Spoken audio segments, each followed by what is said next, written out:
Hello there, World of Tankers, and welcome to the channel. I'm your host, World Blitz, and in today's video, I'll be taking a look at the SMV CC 64 Vipera. And that's what we're going to call it, just the Vipera, because both the SMV CC 64 tech tree and collector have the exact same name, just separated by the word Vipera. In today's video, we are going to be talking about this vehicle's statistics, comparing it to the tech tree, and my overall opinions. Now, something I should add is that the tech tree is getting nerfed in the future. I'm not exactly sure how, but I do know the gun is losing some DPM, and this tank will probably be losing some armor as well. So that is something to keep in mind. But we're going to be comparing it to the current statistics we have, which is 2,900 DPM, 410 damage per shot, and 318 millimeters of heat penetration, with a tap speed of 38, power to weight of 11.7, and an average speed of 23. So let's take a look at the Vipera. First of all, it's an auto reloader, but it's a useless auto reloader because the first shell has a 20-second reload. Yeah, guys, let's put a shell on the tank that is literally useless unless you are in a situation you are forced to dump it. Wargaming did such a good job on the Rhino. They said, look, this is a tank that has solid DPM, isn't overpowered, and properly balanced. And they could have done that for this tank. They could have given shell 1 a 10-second reload and shell 2 a 7.7, and it would have been fine. But for some reason, Wargaming loves making tanks unenjoyable, and they've done that here. Basically, this is just a worse gun than the tech tree. Not only does it have 500, 400 worse DPM, but its aiming time and dispersion are basically the exact same. It has worse penetration on the premium, although 305 is still really good, but it also has worse mobility, top speed of 35 and a reverse of 14. Power to weight is slightly better though, so I will say that. In terms of acceleration, this tank will be a bit better, but man, the gun just really doesn't compare. And even if this gun does get worse or nerfed on DPM, you have to remember that you have adrenaline. And adrenaline literally gives you a huge DPM bonus, and it lasts for 30 seconds if you are activating it with high-end consumables. You don't get that with the auto reloader. So even if the gun does get nerfed, I still think the tech tree is going to be better in the majority of ways. And that's especially the case when we take a look at the armor. The turret of the Vipera is just not great. It's like 260 effective. Using gun depression, it's pretty good at like 280, but remember, the majority of tier 8 heavies got a massive heat pen buff in the latest update. So if you look at something like even a T2065 and it loads gold, yeah, it's cutting right through the turret. Even with enhanced armor, it still has a pretty solid chance of cutting through the turret. It's good. 290 is pretty strong, but that's max gun depression. If you're in a situation where somebody tries to face hug you or rush you, you're definitely going to be in a bit of a problematic situation. So now that I've talked about the bad, let's talk about the good. First of all, it has decent DPM. While it isn't as much damage per minute as the tech tree, it's still solid at around 2,500, and it should be more than enough to deal with whatever is in front of you. The tank has 11 degrees of gun depression. It has a better power to weight than the tech tree, and it's not bad on armor at all. It's just not as good as the tech tree. So those are all the good things. Like, it's still a solid looking vehicle, and the reserve cell does mean that in some situations, let's say you're getting rushed by, I don't know, a Carnarvon on the enemy team, and the Carnarvon is the only tank left, or is the only tank near you that is a threat. Normally, if you had the other gun, you might have solid DPM, but you might be in a situation where you only have the ability to shoot him once, and maybe you'll leave him on 20 health, and then he takes off an additional 400 and kills you. With this gun, you do have the opportunity to obviously get out some really nasty damage just because of the fact you do feature that double shot mechanic, which is really nice. Now, this enemy team is all over here, and our team is not over here, and that is something that I'm going to have to keep in mind. Our heat does not have enough pen to cut through the Carnarvon. However, our AP does cut right through the turret. This is where, I don't know what to really do here, to be honest. We have the E25 on the side, and we're going to aim in. There you go. 420 damage shot. I mean, ideally, I would like to work this ridge hull down, but K2's kind of in that spot, so we're not going to be able to work that just yet. We're going to load in a high explosive shell, 586 damage into the enemy tank. Obviously, the mid plate is still a weak spot on this vehicle, just like it is on the tech tree, so that's nothing too new. We have the E25 crossing, and there you go. Nice shot. Something you may have noticed. This tank has much better on-movement dispersion values than the tech tree, and I actually really like that. It makes this tank actually quite enjoyable to drive, and yeah, I mean, it's not a bad tank. People are going to go into the comments, and I guarantee say, oh, why would I buy this when the tech tree is so much better? And you might be right. The tech tree might be a lot better, but I don't think that this tank's bad, and that's where I think people are really going to get different opinions. I think that this is still a really solid vehicle, and if you use it properly, you can get out some really good bonks. We have the rear of the TVP, and we get a 644 damage high explosive pen. So this was actually a really good game. 3,600 damage dealt, we held, we bled, but to be fair, we didn't do anything that the tech tree couldn't have done. In fact, the tech tree might have done better. We could have played more aggressive, we might have been able to get more shells out, more HEs. We didn't dump our reserve shell once, but to be fair, that's kind of how you use this tank. But again, we did good. You can't diss the tank in this situation. We had a solid game, we did top on the team, we farmed like crazy, and the armor did its job. And it will do its job for the majority of games you play. Against tier 9s, that's where your armor's really going to falter. And against higher pen tier 8 heavies. The calibrated shell changes really hurt armored vehicles, and it especially hurt tanks like this. Previously, 280 to 90 millimeters of hull-down armor would have been nearly impervious for the majority of tier 8s to cut through, because even a tank like the IS-5 had 297 millimeters of heat pen in the previous patch. But now that Calibrated features 3% more pen, it allows tanks like the IS-5, the WZ-111, the K2 to have over 300 millimeters of effective heat. In fact, the K2 is like 313 or something ridiculous. And because of that, it means that the SMV Contracaro Vipera will run into struggles. Like, you guaranteed will get penned by tier 8s hull down, and tier 9s, especially with 350 plus mils of heat, they are not going to struggle to cut through you. That's something you definitely have to keep in mind. So, but thankfully the tank has good pen, especially with APCR premium. I actually really like that. I love the fact that it's got high pen, so I can't get... Okay, here we are, another game, and it's a decent matchup once again. I know that people are going to want to see this played against tier 9s, and if you want to, I'll be streaming this tank most likely later today. So that's your chance to see it against tier 9s. I don't want to spend an hour and a half playing in a tier 8 just to get a tier 9 battle, usually because the first 9 or 10 games you play are in tier 8 matchmaking, especially because at the current time of recording, it's very early. So, yeah, I've been waiting like literally 5 minutes in queue. So, I'm not going to play like 20 games in the tank today to get out of the preferential matchmaking, which puts you in equal tiered games.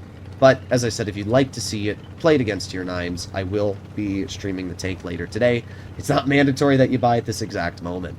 So, let's move up. And we're going to see if we can get any shells into the enemy. I wanted to fight them on the heavy flank, but it doesn't look like that's going to happen. But they don't really have any heavies either, so I don't even know where their team is. Like, I'm actually really confused. They have 3 mediums, 3 tank destroyers, 1 heavy. So it's kind of weird that not a single medium has gone to the medium. Ah, there it is. I forgot. I'm not allowed to enjoy the game. Well, we have lost literally 2/3 of our health just like that in the flash of a wow. Well, welcome World of Tanks, I guess. Well, we got 1 shell into the TS5 and okay. That's a great example of the reserve shell on this tank. What the heck am I looking at, bro? This is World of Tanks. This is actually World of Tanks. These are real people. Wow. Wow. I'm speechless. I have nothing to say. I cannot believe that I'm currently playing a battle that 4 tanks on the enemy team are sitting in 1 bush. Wow. Okay. Well, we are going to reload. We have the TS5 in front of us, and say goodbye. See ya. I'm not going to dump my reserve shell into the enemy Borsig as much as I want to. It's just not worth it. We're going to reload, and maybe we'll get a shell into the Kanonen or something like that. I don't really know. Oh, we got the IS-2 in front. Let's get a nice shell into him, and let's back on up. Okay, well, he misses, and I'm not really worried about the IS penning me. Pantera could be a problem, but we wait for our reserve shell, and we get the clear. So that's all pretty good stuff. We have the T-25 Pilot 1, who's making, obviously, an incredibly aggressive play on us here. And we're just going to chill right in this position. And now that we have our shells, should be able to push up. I'm not even sure what he's doing. I mean, the enemy team has no clue what they're doing. Clearly, they're in a different planet to think they can get away with these plays. You know what? We damaged his ammo rack, and... I mean, this is where the reserve shell will come into play. Because, for example, this Pilot 1 has 800 health. We just rolled 427, and there you go. See, that's where the reserve shell feels nice, because I can dump 2 shells into that Pilot 1, and I don't need to worry about dying. I know that I'm not going to get any damage into the T-44-85 anyway, so it's just a much safer, easier way to clear a player that thinks they're special, and not really worry too much about it. So we got a victory, and a pretty solid one at that. We still did 2,800 damage. Would the tech tree have done better there? No, I don't think so at all, honestly. I mean, I don't even know what I witnessed. I've just, wow, the entire enemy team was sitting in the back bush. The craziest part, we didn't get spotted until we made it all the way up top, so we just got absolutely crapped on. That's pretty insane. I have decided that I'm actually going to do 3 helpings of gameplay, and the reason why is because that last game was so goofy. I need to do another. That game made me lose a couple brain cells. So, we are on Winter Malinovka. And we're going to head into the frontline heavy side. I do have to say, I actually really like the mobility on this tank. It's quite a bit better than the mobility on the tech tree. And it's not like the fastest tank. We can see that here. Like, I'm barely out-accelerating a Tankenstein. But that really shows just how much slower the tech tree is. Being able to actually achieve a higher top speed is not that important when you have a much worse power to weight. So this tank is definitely faster, and I like that. So we're going to accelerate up here. 30, 33, 35. Oh, we have the Tiger detected as well.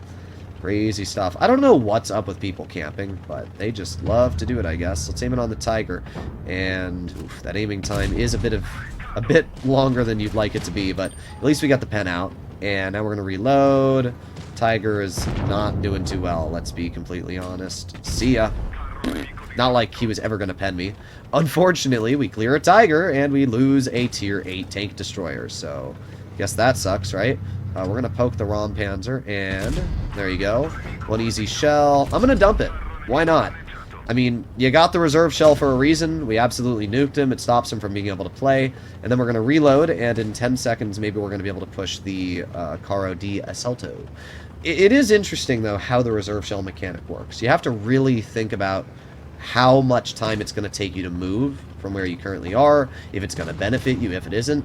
I benefited from this. I played it smart, and I dumped my reserve shell in a situation where I calculated I wasn't going to be able to get any more damage out.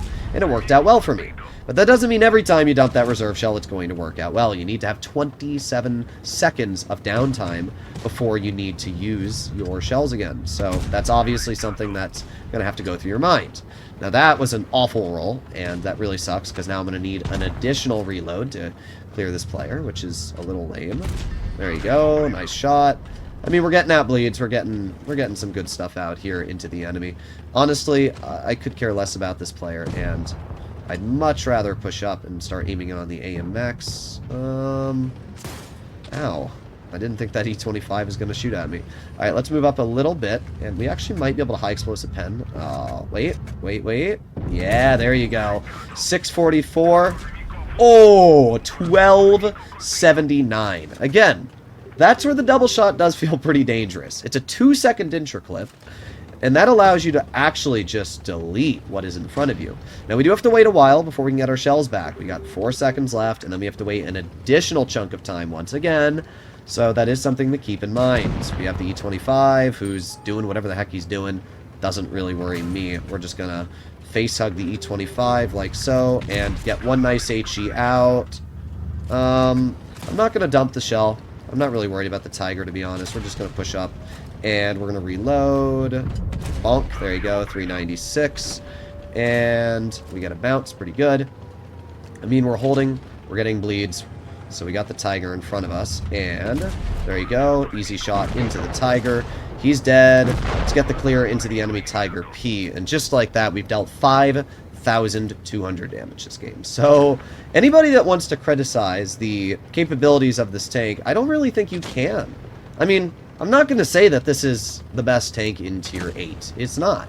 There are other Tier 8s like the T-77, which are even stronger. But you really can't say that this is a bad vehicle when I think I perfectly illustrated where you can dump your reserve shell, where you shouldn't, when this tank can do very well, where it can fall apart. But really, I don't think we had any misplays. 5,700 damage. I'm glad we played another game because it really showed the strengths of this vehicle. And just like that, I mean, that's a pretty crazy game. So that's how the Semovente Vipera plays. Personally, I think it's a really balanced tank. And if there are people complaining in the comments that, oh, it's not as good as the tech tree, well, honestly, I don't know what to tell you. It's a balanced tank that I've been doing pretty well in, and I think you can clearly see that. So I don't have any complaints. The gun feels fairly accurate, which is surprising. The mobility is solid, much better than the tech tree. The gun depression's the same. The armor's still really good.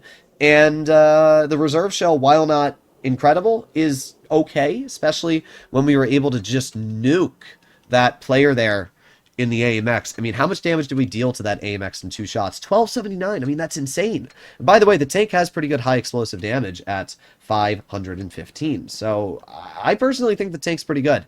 It's my personal opinion. Let me know in the comments what you guys think. I'll see you in the next one. Bye-bye.